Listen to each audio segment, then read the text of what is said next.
நீலகிரி மாவட்டம் கூடலூர் அருகே சுண்ணாம்பு கால்வாய் ஆற்று வெள்ளத்தில் சிக்கிய காரை 2 நாட்களுக்கு பிறகு கிரேன் மற்றும் ஜேசிபி இயந்திரத்தின் உதவியுடன் தீயணைப்புத் துறையினர் மீட்டனர். இது தொடர்பான கூடுதல் விவரங்களை வழங்குகிறார் செய்தியாளர் விஜயசுந்தரம். விஜயசுந்தரம், வணக்கம். இது குறித்தான முழு விவரங்களையும் வழங்கலாம். வணக்கம்.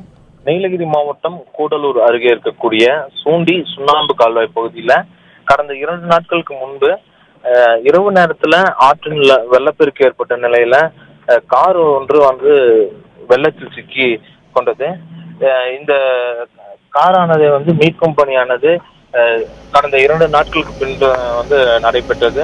அதாவது நீலகிரி மாவட்டம் கூடலூர் மற்றும் அதன் சுற்றுவட்டார பகுதிகளில் கடந்த 3 நாட்களாக பலத்த காற்றுடன் கூடிய கனமழையானது பெய்து வந்துட்டு இருக்கு. இதனால ஆறுகள் மற்றும் நீரோடைகள் வந்து வெள்ளப்பெருக்கு ஏற்பட்டுள்ளது.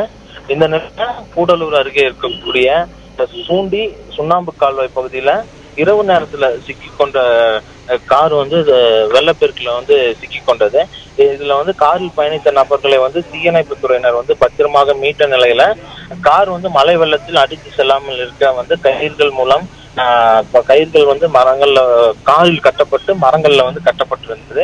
இந்த நிலையில 2 நாட்களாக மீட்கப்படாமல் இருந்த அந்த காரானது 2 நாட்களுக்கு பின் வந்து அந்த ஆற்றில் இருக்கக்கூடிய அந்த வெள்ள நீரானது குறைந்த நிலையில தீயணைப்புத்துறை உதவியுடன் வந்து ராட்சத கிரேன் மற்றும் ஜேசிபி மூலம் அந்த காரை வந்து ஆற்று வெள்ளத்திலிருந்து மீட்டுள்ளனர்.